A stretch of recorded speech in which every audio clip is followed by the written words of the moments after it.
Hello everybody, once again welcome to my channel. आज अर्को video लिएर आएको छु। अनि आजको भिडियो चाहिँ हामी मेजर स्केल प्र्याक्टिस गर्ने एउटा मेथड छ।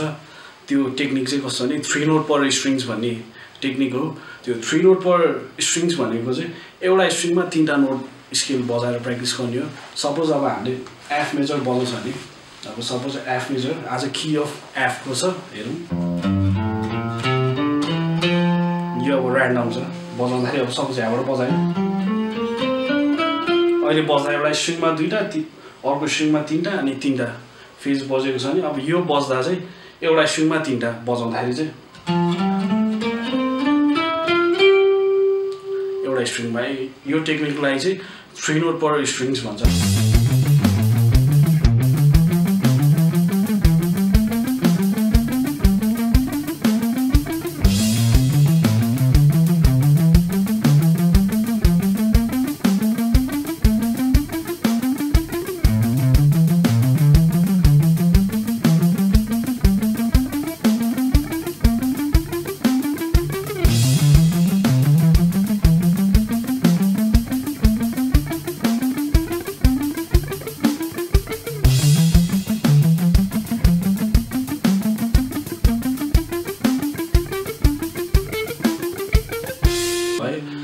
यसको चाहिँ सिक्वेन्स चाहिँ मैले यसरी बनाएको छु।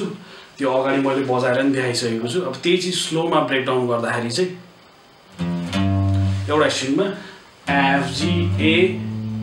अनि बी फ्ल्याट सी डी अनि त्यही चिजलाई फेरि यहाँ जीबाट G A B flat C D E एउटा फेज यो भनेपछि अब अर्को फेरि यहाँ बी फ्ल्याटबाट स्टार्ट गर्ने बी फ्ल्याट सी डी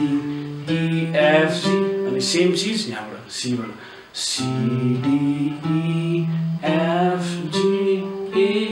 अनि त्यही चिजलाई फेरि यहाँबाट E बाट नि E F G A B flat C अनि F G A B flat C D फेरि G बाट G A B flat C D E अनि त्यसपछि A बाट फेरि A B flat C D E F। यसको प्याटर्न हेर्यो भने चाहिँ माथिको स्ट्रिङमा चाहिँ 2टा फेज छ अनि फेरि यो भन्दा तलको 5th स्ट्रिङमा सेम 2टा फेज अनि यो 4th स्ट्रिङबाट बजाउँदा चाहिँ 4वटा फेज।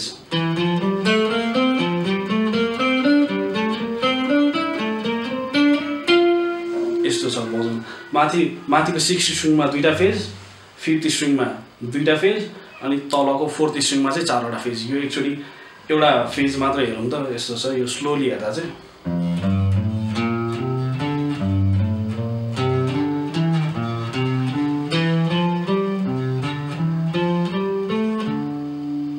अनि तल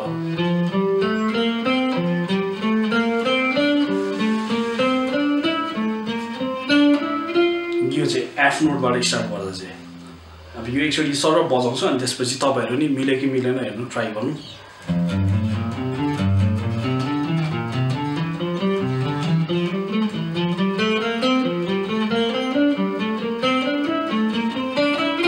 यो चाहिँ एफ नोटबाट बजाउँदा यो फेज। अब अर्को सेकेन्ड जी माइनरबाट बजाउँदा चाहिँ सेम चिज 2टा फेज। अब जी बाट बजाउँदा एफ मेजरमै लाग्ने नोटहरु जी ए बी फ्ल्याट अनि सी डी ई फेरि ए बाट A B flat C D E F एउटा फेज सक्यो। अब तलको स्ट्रिङमा 5th स्ट्रिङमा सी डी ई अनि 4th स्ट्रिङमा एफ जी ए अनि अर्को फेज यहाँ डी बाट डी ई एफ अर्को phase G A B flat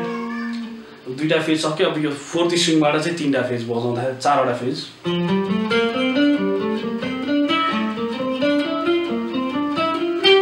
अब यो तलबाट बजाउँदा एफ छ भने अब F G A B flat 4वटा फेजबाट बजाउने सेम चिज।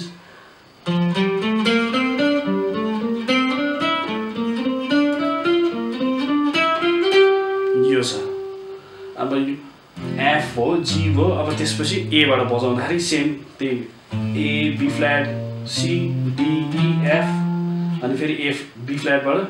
बी फ्ल्याट सी डी अनि तल ई एफ जी यो दुईटा फेज भयो अनि तलको स्ट्रिङमा फेरि D E F G A B flat अनि E बाट फेरि E F G A B flat C यो दुईटा स्ट्रिङमा दुईटा फेज भयो नि तलको स्ट्रिङमा चारवटा फेज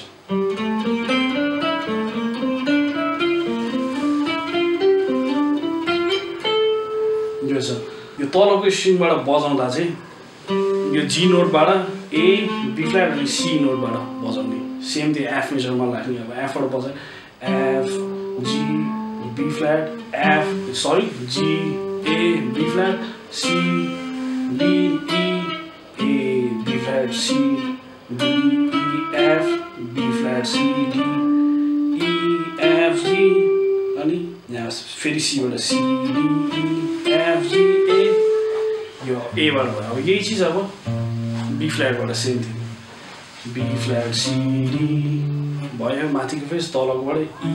F G अनि फेरि त्यसलाई हाफ होल स्टेप माथि सर्यो C D E अनि F G A एउटा फेज सक्यो यही चीज अब यो बजाउँदा चाहिँ अब यो तलको स्ट्रिङमा बजाउँदा चाहिँ यो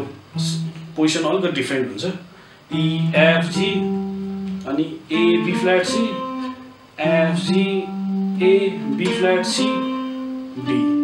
दुईटा फेज भयो नि तलको स्ट्रिङबाट बजाउँदा चाहिँ A बाट चारवटा फेज यहाँबाट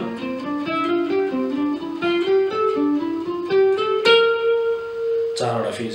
A बाट B flat बाट C अनि D बाट बजाउने त्यही चीज स्केल सेम र अर्को लास्ट फेज छ यो चाहिँ C बाट सेम थिङ दुईटा यो माथिको स्ट्रिङमा दुईटा फेज तलको स्ट्रिङमा दुईटा फेज अनि त्यसपछि फोर्थ स्ट्रिङबाट चाहिँ चारवटा फेज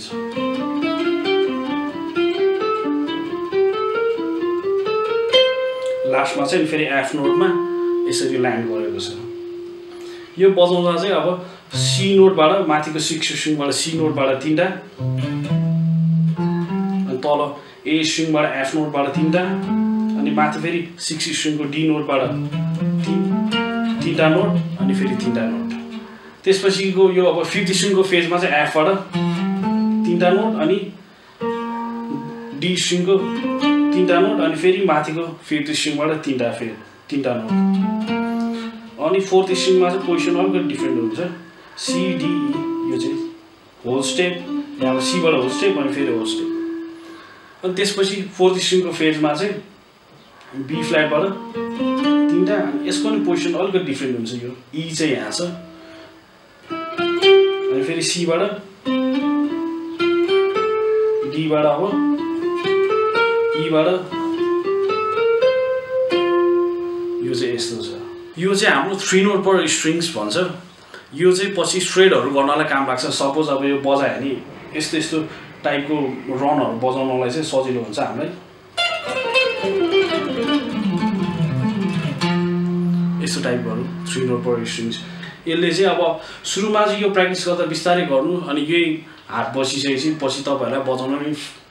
अलिकति सजिलो भएपछि त्यसलाई चाहिँ फास्ट टेम्पोमा प्र्याक्टिस गर्यो नि पछि अनि यसलाई चाहिँ स्पिड बजाउँदा अलि दामी पनि सुन्छ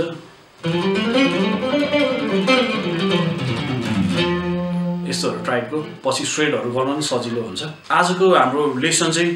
3 नोट पर स्ट्रिङ्स थियो 3 नोट पर स्ट्रिङ चाहिँ कसरी बजाउने भनेर यो चाहिँ F मेजरको कीमा थियो F मेजरको कीमा चाहिँ हामीले 5 वटा नोटबाट हेरेको थियो F G A B flat अनि C यो 5 वटा नोटबाट हेरेको थियो तपाईहरुले यता अरु सबै नोटबाट स्केलको सबै नोटबाट नि हेर्न सक्नुहुन्छ मैले चाहिँ यता